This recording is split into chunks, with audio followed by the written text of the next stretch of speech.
Objectif News vous présente l'interview de 18h.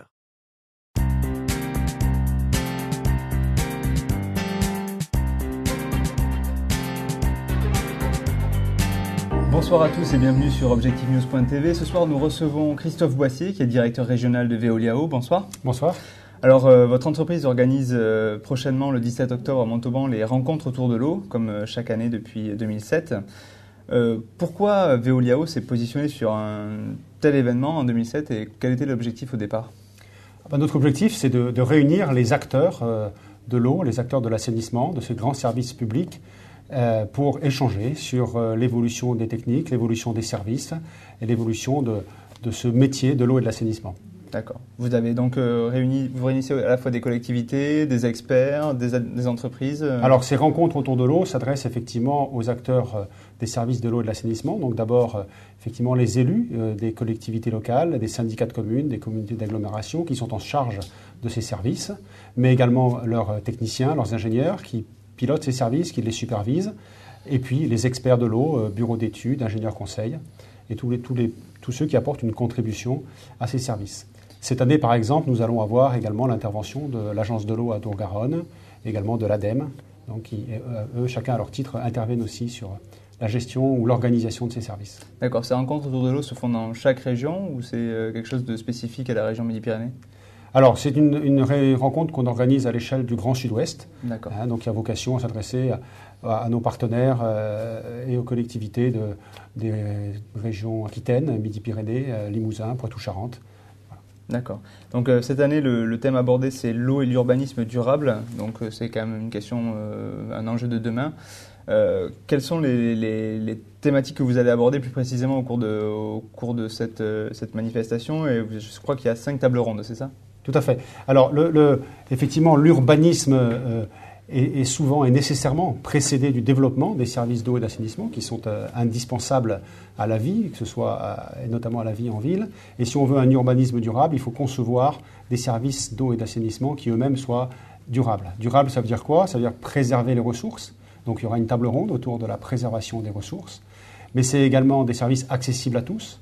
Donc nous aurons également une table ronde sur l'accès à l'eau, sur l'aide aux plus démunis, aux plus défavorisés. Puis encore d'autres enjeux autour des économies de gaz à effet de serre ou des économies d'énergie, donc des tables rondes organisées autour de ces thématiques. Vous pensez vraiment que ces thématiques-là qui sont autour de l'économie d'énergie, c'est l'enjeu de demain pour les villes et aussi en termes de développement, même pour une société comme la vôtre, en termes de business, c'est quand même des choses qui vont vraiment être dans les questions importantes de demain. Oui, parce que nos services consomment de l'énergie. Et donc, nous avons pour objectif d'en réduire la consommation au maximum. Et puis, ce qui est plus intéressant, ce qui est plus nouveau, c'est qu'on peut, grâce à nos services, produire aussi de l'énergie. Produire de l'énergie à partir des calories récupérées sur les eaux usées, par exemple, ou des calories récupérées sur les boues des stations d'épuration, ou encore en récupérant l'énergie que l'on a dans l'eau qui s'écoule gravitairement.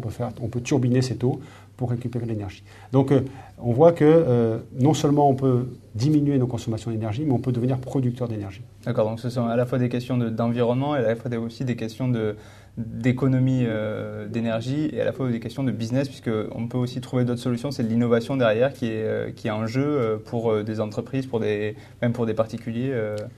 Alors bien sûr, l'économie est à la base de nos services d'eau et d'assainissement. On doit rendre le meilleur service au meilleur coût. On sait que le prix de l'eau, le service de l'eau a un coût, même si l'eau est gratuite dans la nature, son prélèvement.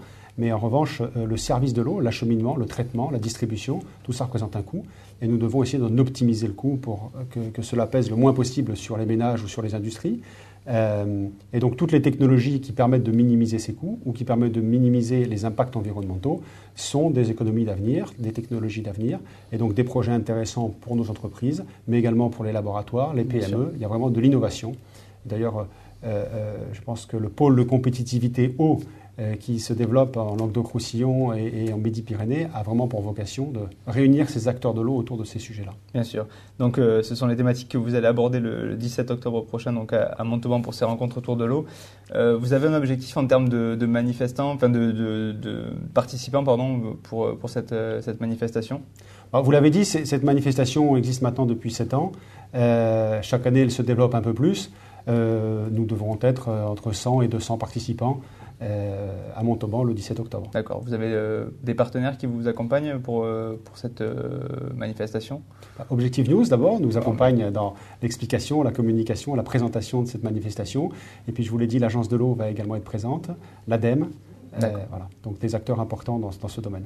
D'accord. Bah, écoutez, merci de nous avoir présenté ces rencontres autour de l'eau et les enjeux de demain pour Veolia.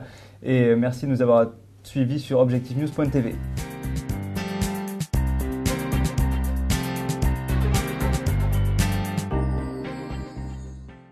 Objectif News vous a présenté l'interview de 18h.